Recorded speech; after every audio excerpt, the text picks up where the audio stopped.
Hey guys, I hope you're well. I'm just sitting here at my radio desk, freezing my ass off.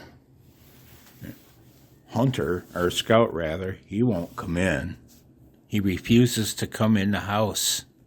But I digress. You know what I realized? I saw a POTA activator on 18 megahertz. I don't have an antenna for 18 megahertz. Or do I? See, now QRP is very liberating because what I do have are socks on and a dog that won't come inside. It's a freak. I do have a 30-meter inverted V dipole. I'll show you the RBN skimmers that detected me on both antennas, my 30-meter inverted V dipole and my Michigan cacti.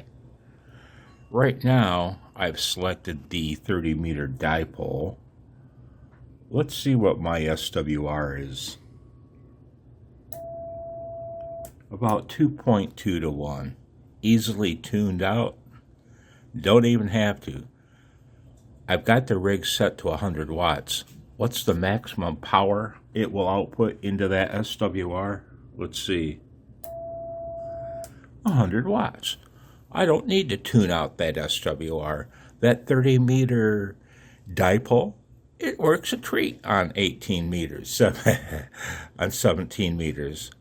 Let's check the SWR on my Michigan cacti vertical and see if that's usable on 17 meters. One moment. Okay, I've selected the Michigan cacti. Let's see what the SWR is. Whoops, something's wrong. Hang on. There you go. I've selected the Michigan cacti. What's the SWR? About 4.5 to 1. How much power will the rig put out into that SWR? About 50 watts. I'd tune that SWR out just so that I can obtain full power. And that's what I did. Let's take a look at the RBN skimmers that detected me on 17 meters using two different antennas, neither of which is cut for this band. One moment.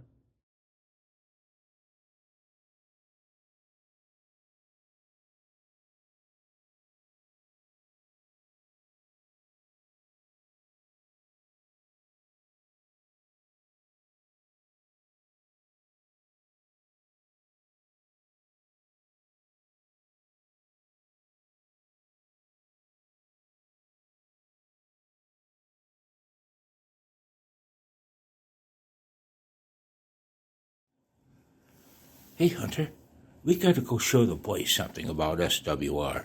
Daddy put his boots on. You wanna go show the boys? Come on, Hunter. Hey, Scout. Hey, Scout. We gotta go talk about the Michigan cacti.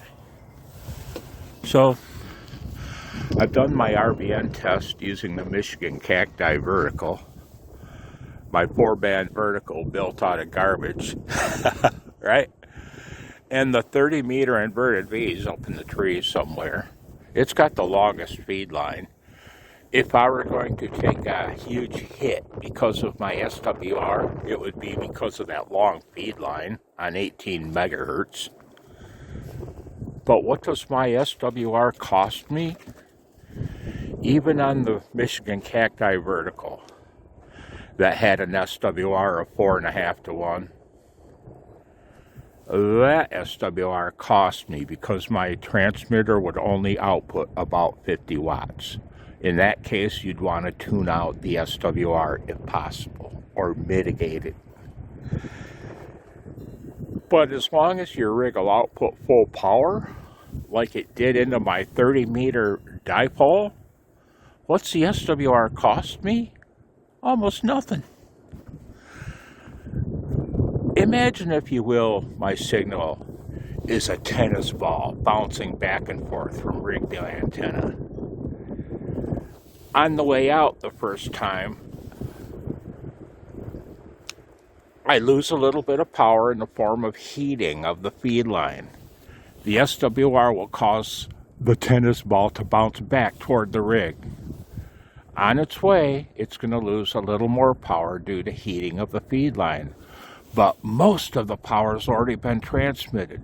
The amount that gets reflected back is very small, and it'll get sent back to the antenna again, incurring a little bit of feed line loss, a little bit of heating on the feed line. It'll hit the antenna, get reflected over and over and over again. Every time, it's far less power that gets lost in the form of heating. Every trip back and forth, most of the signal gets radiated. Only a small portion gets reflected back. And again, when that small portion reaches the antenna again, most of it will be radiated.